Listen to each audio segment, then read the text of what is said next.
one and all present over here. I am Ms. Siddhi Chandar with our group. Today we have got the marvelous opportunity to explain the sixth chapter of our reader, and it is the making of a scientist. Without any further ado, let's begin with the lesson.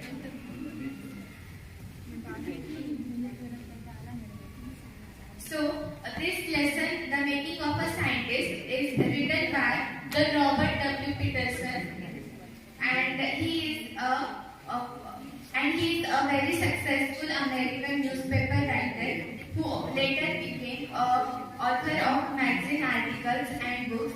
He immensely wrote on the topics of sports and scouting, and many of his books also included those topics. His most famous book is the Boy Scouts. Now that we enter the very real and crucial part of the lesson, there are many questions lingering in our mind. Let's find out the answers to them in this question. And those questions are: how did a book change? How did a book become a turning point in Richard Ebright's life? This depicts how the book contributed in shaping the Richard Ebright's brightmost future. In this lesson, we will also come to know how his mother helped him for his great streak of achievements. This lesson will also tell how his mother played a very crucial role in his life. Now I would like to ask you some questions that really, whenever you read a book, what's your experience on it? Anyone can answer. Interesting book. I started to read the books, and because as previously in this lesson we find that Richard Ebright was a single child and was having no one to play with and was alone. So all alone he couldn't play a baseball or any other game with a single person. So he needed a team. Whatever he could do alone was just collect things and read some different books. So Richard Ebright was really a very determined and a goal-oriented person. He has received one of the greatest honors, that is Survey Scholars Award and the Scaling Blow Award for biochemistry and molecular biology, which was really considered an incredible and record-breaking achievement. It was his keen observation skill and fascination for butterflies that opened the world for inventions and science to him. The reason for his unforgettable achievement is result of his ultimate and endless effort. At just the age of 22, a former Scout of the Year. Scout is a person who is trained for his own to help himself and help the others, and so he was a Scout of the Year, and he was very interested in scientific things. And in the same year, when he was 22, he excited the scientific world with the new theory of how the cells work. So Richard Ebright and his college roommate explained the theory in the article PNAS. It was the first time when PNAS had published their article written by a student. So it was really a thing of great achievement for him. And it was the first scientific journal that had ever published the work of college students. And here it is compared with the sports, because this real stories of America, and it is compared with baseball, because baseball has also been a national sport of America and it's there till now. And it is compared with baseball, and it was like hitting a home run. It was like hitting a home run in the baseball at the age of 50. So this achievement of Richard Ebright is compared here to the playing of the baseball. And as we know that Ebright was the only child and grew up north of Reading. Here Reading is the name of a city which is located in Pennsylvania in America. So there wasn't much that Ebright could do all alone. And whatever he could do was he could read books, and he couldn't even, as I said, that he couldn't play any team came with a single person. So what he would do was collect things. So therefore he did and did he ever. So this is a very meaningful line. So this tells that he started with collecting things and he sparked his future with all his hobbies of collecting things. He collected many types of different things like fossils, coins, rocks and many more things. He also became an eager astronomer too. And all this he began in the kindergarten itself, means in very early age itself. So I would like to call Ms. Shatakshi to explain further part. They told you that Richard Ebright was living in USA, and the first he had a curiosity mind. His mother encouraged him a lot. She took him up.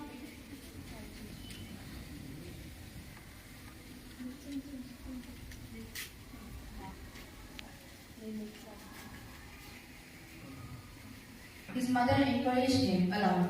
She took him on trips. She also bought him telescope, microscope, cameras, and other equipment.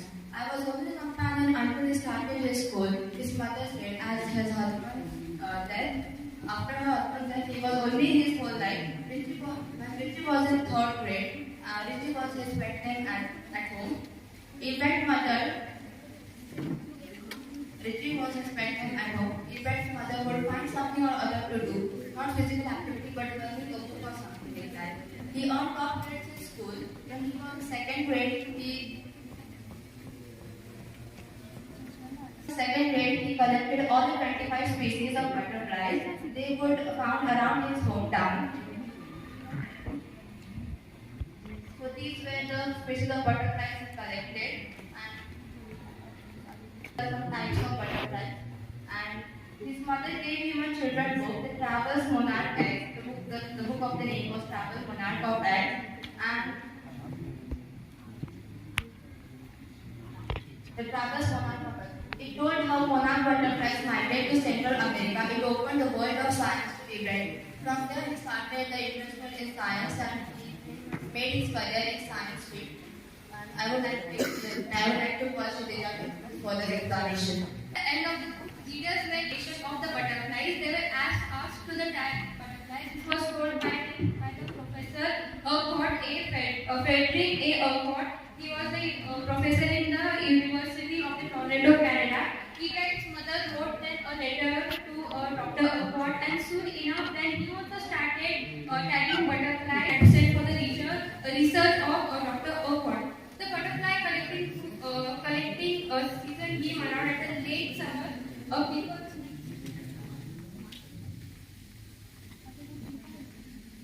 These were the types of butterflies he collected in 6 weeks. So butterfly collecting, say if you are going to chase them one by one, you can't get that thing. And his next step was to collect a flock of butterflies. So he thought that if he collected one female monarch, raise her eggs from all life processes till from egg to the adult butterflies, and he would tag them and let them go. So for several years, his basement was a house of thousands of butterflies in the different stage of development. Eventually, he lost interest in butterflies. According to him, it was boring and there wasn't much feedback. The 2 butterflies he had tagged were recaptured. Then, in 7th grade, he came to know what the real science is. When he entered the county science fair and lost, he was very sad. Everyone had won something, except he. He realized that winners had did their own experiment, not just a display like him.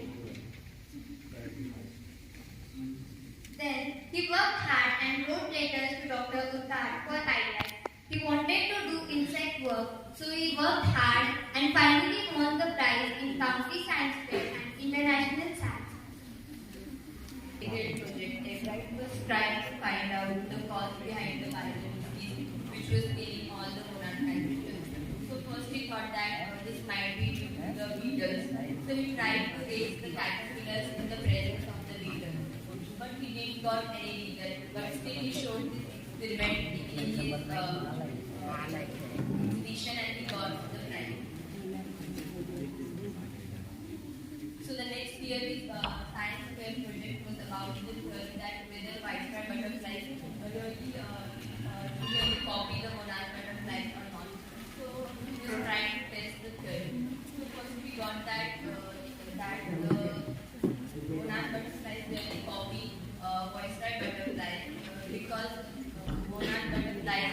taste good to the bird. So the white-striped butterflies try to copy them so as become so not to become their food.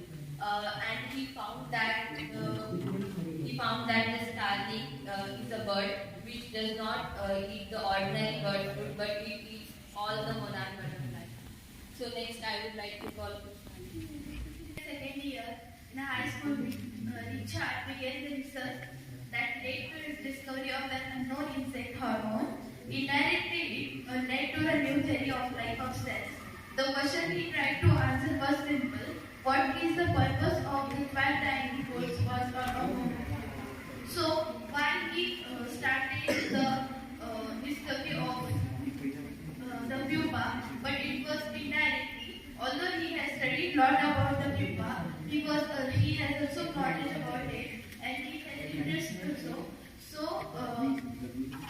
what is the purpose of the 12 tiny gold spots on the monarch pupa? Everyone assumed that the spots were ornamental. Everyone thought that the spots are for the decoration purpose, but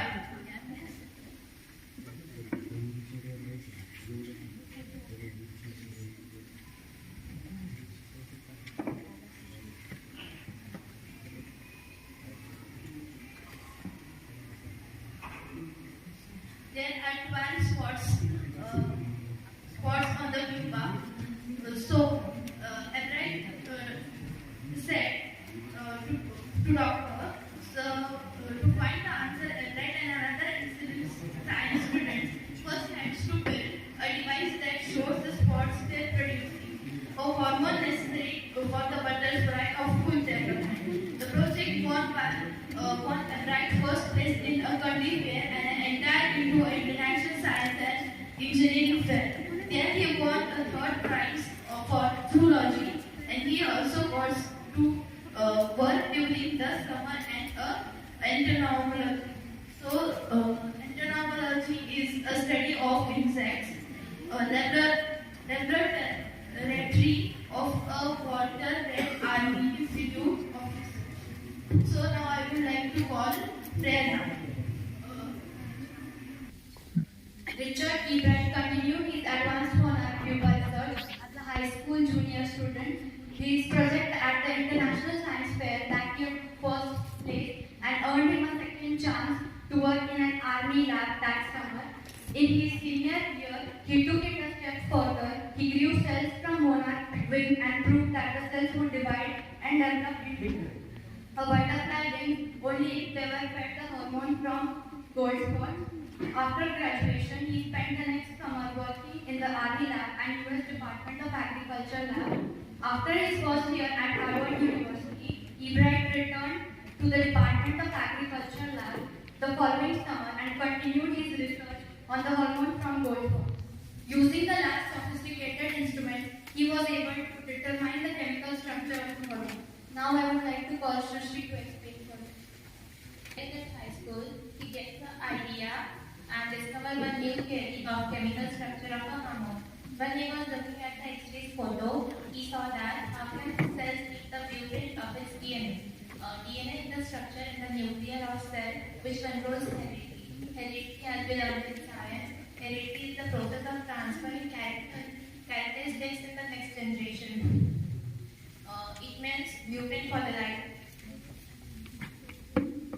Now, to make people aware, Ebright and his college roommates James Abong worked all night constructing plastic models from pictures to explain the theory. When Ebright completed his graduation from Harvard with second rank in the class of 1,510 students, his work was published in Science Conference too. Later on, he became a graduate student researcher at Harvard Medical School and began doing the experiments with the now I will call upon The theory group back with the theory introduced by Ebright group study will be a big step towards understanding the process of life. It might also lead to new ideas for preventing some types of cancer or other diseases. And all of this was possible because of Ebright's curiosity. His high school research about the spots on monarch divided him to this theory about cell life. He was interested in science since he was looking at butterflies, but not so deeply. He also became a champion debater and a public speaker and a good chemist. He was a straight-faced student because learning was easy. He turned a lot of his energy towards the debating and Model United Nations Club. He also found someone to admire, Richard Ebright. He was Richard Ebright's social studies teacher and advisor to debating and Model United Nations Club. He helped Ebright a lot by opening his mind to new ideas. He encouraged him and boosted his research. Ebright used to say that Mr. Ebright was a perfect person for him. Now I would like to call Ms. Sakti to continue further. Here continued, but not in a bad sense. He explained that Richard was not at all interested in gaining the prize. He just wanted to win for the best job he could.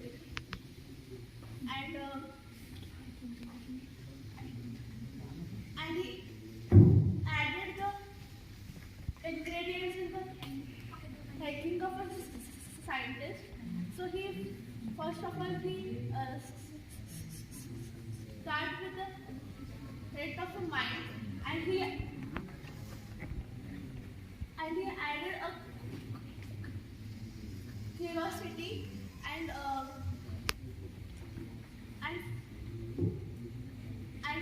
whatever he want to do, he just want to do for the right reasons. And Albert was having all these qualities from the time of the book that Travels of Monarch X opened the world of science to him. Richard has never asked his scientist curiosity. Thank you. Now, I would like sincerely to pose a word of thanks. It's my immense pleasure to greet you all with a very marvelous afternoon. I, Ms. Siddhi Chattar, would like to hereby propose vote of thanks on behalf of our whole group. First of all, I would like to express my gratitude towards Goswami sir for giving us this coherent chance to prove ourselves and to explain our sixth chapter of the leader, that is the making of the scientist. And I would also like to express and extend my gratitude towards all of you to listen our explanation silently and carefully. And lastly, I would like to thank all my group members to prepare the slides and to for their very coherent explanation. Thank you. He was having a curiosity mind as from his childhood only. So he was interested in science. So he made his current microbiology only. Okay. He was a hardworking student.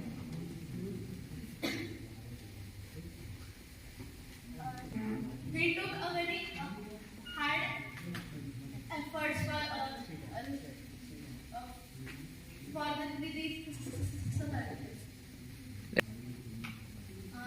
Parents play a very crucial role in shaping their child's future. Similarly, Richard Ebright's mother also did her part very excellently, as he was the only child. So instead of making him do some normal things, she made sure that how she could encourage him to do new things.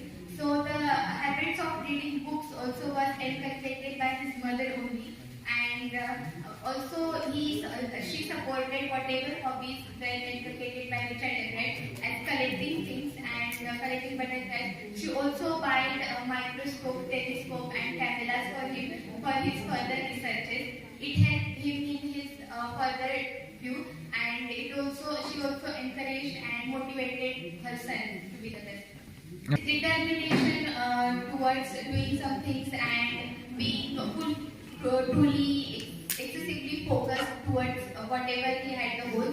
So this immensely inspires us for our future, because the step in which we are at our life needs immense focus and determination to gain whatever we dream for. So this lesson we have come across at a very right time, and it's our our take on that by how we take it and how we inculcate the good things and morals we get from this lesson.